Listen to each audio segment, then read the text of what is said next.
My mom is engaged to a guy named George, and they want their wedding to symbolise the creation of a new family unit with me, teen female, and Mom and George and his 3 kids, aged between young grammar schooler and kindergartner.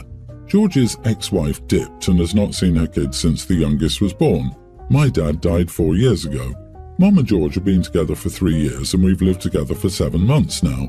Mom, George and George's kids are happier, and my mom is happier than she ever was, something she's said. I don't think she and my dad were happily married when he died. Anyway, like I said, they want to celebrate the family unit they're creating and talk about how great it is, how we're all so happy with it, and feel like we've become such a solid unit. My mom and George wrote this speech for me to give at the wedding in a few months, and they wanted me to read it. They said they took care of writing it because they could put words together better. I read the whole thing and I couldn't imagine myself reading it. Some of the quotes from the speech are, "I'm so happy our family is finally whole and legally recognized. I wouldn't change a thing about my life because it brought us all here. Our family is the best thing to happen to me. I cannot imagine life being any better than it is right now, standing here among the people I love most in the world. This is the start of the best chapter of our lives.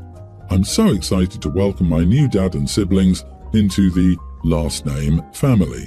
Those are just the ones I kept notes of, but generally the tone of the speech is not how I feel. I would change all of this in a heartbeat for my dad back. This will never be my best chapter when he's not here, and I don't love George or his kids. I don't have strong feelings either way, but I'm also sad. The wedding and enthusiasm remind me I no longer have my dad to confide in. My mom is happy and I'm glad about that. I would give a speech about that, but I know the second I say that, my mom would want us in family therapy and I don't want to go with them. I don't like to hear that embracing and being happy about a new dad and siblings after 15 years of being an only child is okay. Instead, I told Mom I wasn't comfortable giving the speech they wrote and that I wouldn't do it. She told me the speech was perfect and was a beautiful tribute to what was happening. She also told me how much it would mean to George's kids. I told her I still didn't feel comfortable and to forget about me saying anything. My mom was upset and mad. George was asking why I'd refused to do something that would make everyone so happy. They told me I was acting like an elementary school kid instead of a teenager who was a young adult. They also had George's oldest tell me how excited she and her brothers are to hear my speech, and she told me she's excited to be my sister. Am I the idiot? Also, the speech is 3 pages long. Not the idiot. I'd say, here are some words that my mom and George insisted I read, and this is not how I feel. Then give the speech in the most monotone voice possible. Let them think they won and make them regret it. Ah yes, malicious compliance. Do it. They're trying to present a vision of what they want the world to see, not reality. The fact they didn't write the speech with you or trust you to write it yourself shows that they know how you feel. Stick to your guns no matter what they throw at you. No, OP's just a mid-teen and has to live with these people. Don't encourage her to be a petulant teen, it will only hurt her. Malicious compliance will not serve the OP in the long run. All it will do is make her come across as a defensive, petulant child, which is the opposite of what she needs, and drive a wedge between the OP and her last surviving parent. I'm not saying comply either. She can stand her ground without being a jerk, which involves calmly but firmly communicating, not yelling or stomping or raging. OP, while I get the appeal of some petty revenge-type advice, there is better advice. Is there another adult in your life, an aunt or uncle or grandparent that can support you here and talk some sense into dear old Mom and George? I think another obvious solution is that whoever wrote the speech should read it. Simple as that.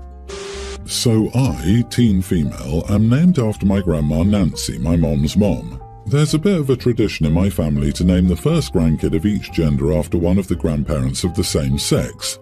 I was the first girl. My mom wanted to follow the tradition and Dad didn't, so I was named after Mom's mom. My dad chose my middle name, Sky. Ever since I was in kindergarten, I've used the name Sky instead of Nancy. My family called me Nancy for years anyway, but eventually everyone else would ask for Sky when they wanted me. My teachers called me Sky. My friends parents, our neighbours, our doctor, everyone. So my family started calling me Sky too, and sometimes Nancy would slip in, but I never used it. My mom and grandma were the people most upset. Grandma because she felt like she didn't get her grandchild named after her since it was never used, and my mom because she wanted the tradition too. But also, she doesn't like Sky and only said yes to it as my middle name because Dad didn't like Nancy and she didn't want to be unfair. I've toyed with changing my name when I turn 18, but I feel like that would be a mess. Since Christmas, my mom, Grandma and some other family members on my mom's side have suggested I use Nancy again. Grandma told me it would mean a lot to her, and she said I'm getting to an age where the name doesn't seem so bad or old. My mom told me Sky isn't a name I should be using in my adult life, and she said Nancy will sound so much better. She also told me it's my real name, and it would be a pain to use a name that isn't my legal first name as an adult. Other family members said I should do it to make my grandma happy. Or should I do it because it seems like I'm rejecting my mom, which is weird to me? My mom and grandma sat me down last Wednesday, told me it means so much to them and pleaded with me to go by Nancy. They said I've used Sky for 11 years now, and isn't it time to grow up a little and use my real name and use the family name? Mom told me it's embarrassing because some of her friends have asked why I hate Grandma or my name's so bad that I use my middle name like it's my name. I told them I didn't want to be Nancy and would not start using it instead of Sky. I told them that I'm Sky and that might not be easy for them, but it's what I prefer and I'm the one living with the name. I'm the person who has to introduce myself. My dad is on my side and has tried to get Mom to back off, but she has been really unhappy since Wednesday and has been a little hostile since my refusal. Am I the idiot? Mom told me it's embarrassing because some of her friends have asked why I hate Grandma or my name. Oh, they didn't ask that. Or if they did, it was only because of your mom's prompting. Other people are simply not that invested in your family's drama. You are not the idiot. Yeah, no one asked her that. Mom is playing games with this. Listen, OP, Sky is your real name on your birth certificate. It's your middle name, yes, but it's still your name, and you can go about your life and in school and get a job and everyone can call you Sky. It would be nice if you would let your grandma call you Nancy, if you really wanted to. But if they get too annoying, you can go to court and legally drop the Nancy part from your name. Not the idiot.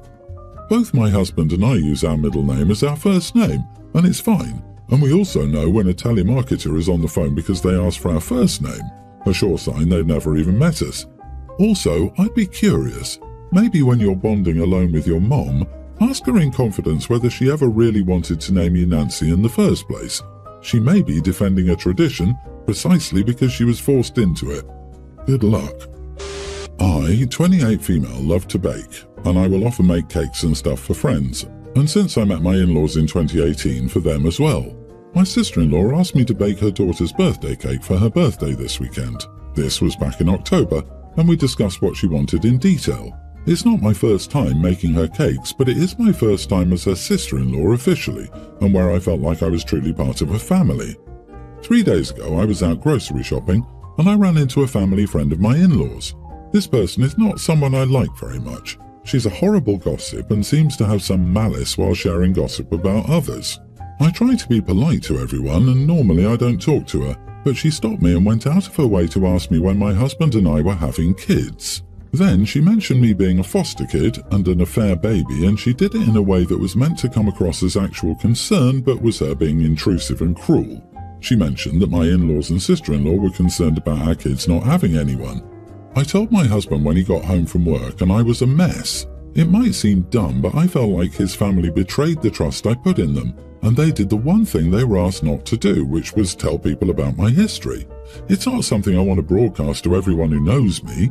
My husband confronted his parents and sister, and they said they only mentioned it to a few close circle people, and they defended it when my husband said that wasn't okay. Sister-in-law said that it's not like people wouldn't find out eventually, and he asked her how they would find out if we never told them. My history is that both my parents were married to others and had children with their other spouses when they had an affair. I was the result.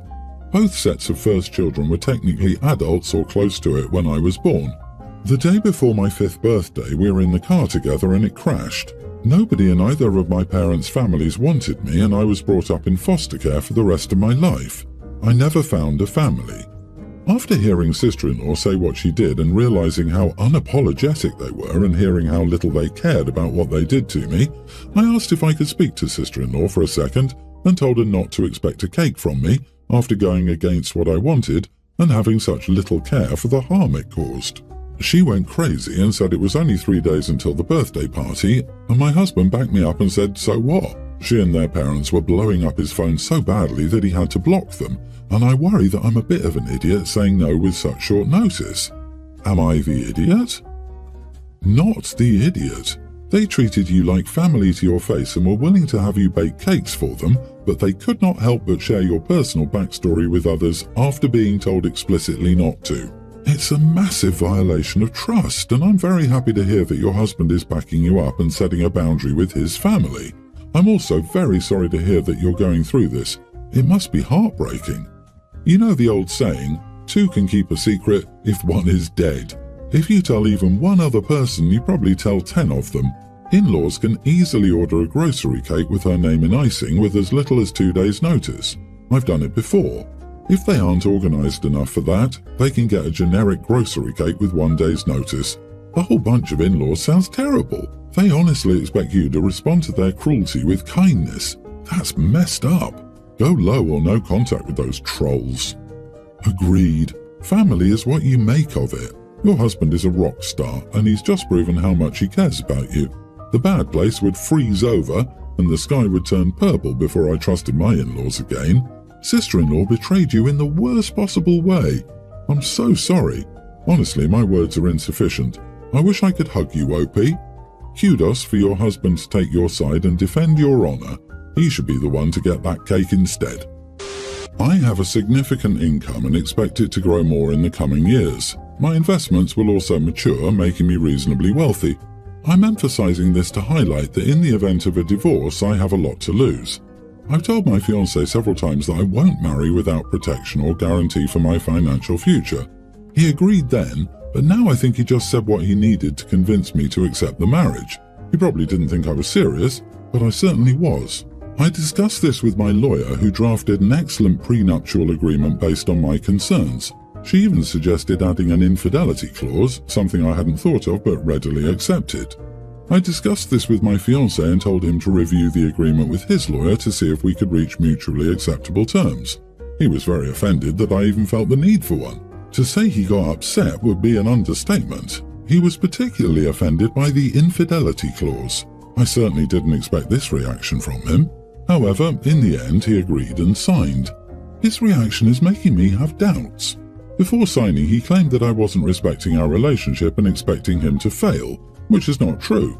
However, life is unpredictable and anything can happen at any time, so I'm just trying to protect my financial future in case of a divorce. I'm starting to question everything after his hesitation, especially regarding the infidelity clause. Am I wrong in this? Not the idiot. This is bizarre to me. A prenup is like insurance to protect the assets you had before the relationship. Would you not buy fire insurance because you never plan on having a fire? The prenup is an insurance you hope never to need but are glad to have if you do. I learned the hard way. The person you marry is not the same person you divorce. I didn't have many assets, but I had my bills paid on time and savings in the bank. He wiped me out and took everything that wasn't nailed down. I left with the clothes on my back and a few things he didn't want that weren't worth monetary value, like our wedding album. He, on the other hand, came into the relationship with tens of thousands of dollars of debt. He borrowed money he didn't ask or even consult me about to keep up with the Joneses, tanked my credit, and then expected me to help him pay off his debts, after taking everything that could be sold. And then he cut contact when my lawyer mentioned child support. He lived in another country, so while I couldn't be forced to pay for his debts, neither could his check be garnished for child support. OP, you need to understand this. People change, and so can their dedication to a relationship. You should stick with the prenuptial agreement. If fiancé can't accept it, oh well for him. I, 27 female, got into a fight with my roommate, 24 female, and I'm not sure if I'm in the wrong here. 2 weeks ago, I decided to cut back on junk food and fast food and start losing weight. It became our habit for her to invite friends over on Saturdays and order pizza. For the second week in a row, I said no when she asked why. I keep things to myself for the most part, so she wasn't aware of it, so I told her that I was trying to lose weight and get healthy. She said I was skinny and didn't need to lose weight. I said I was fat and owning up to that. Then she got mad, looked like she was about to cry, and asked, "What am I then?" I just told her that her body is her prerogative and not mine to comment on, and that if she was happy with herself, that's all that mattered. Generic response, really, but I didn't know what to say. I didn't mean to offend anyone or attack her size. I don't care what other people do with their bodies or judge anyone on their size. I'd understand her annoyance and offence to what I said if I was skinny and calling myself fat in front of her, but I'm not. Part of losing weight to me is owning up to size and not sugarcoating it with words like chubby or plus-sized. So, am I the idiot? What am I then? Brenda, you're fatter.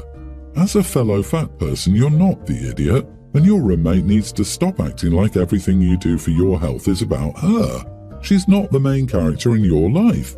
You were speaking about yourself and your own health needs. Yeah, what the heck are people saying? Because you're smaller, you shouldn't use the word fat? Who can use the word fat then? Because there's always someone fatter. If someone is talking about oneself, stop making it about you. I don't care about the weight of others, I'm not them. I only care about retaining a good quality of life and not ending up with my joints packing up at a young age. OP, you did nothing wrong. That girl triggered herself.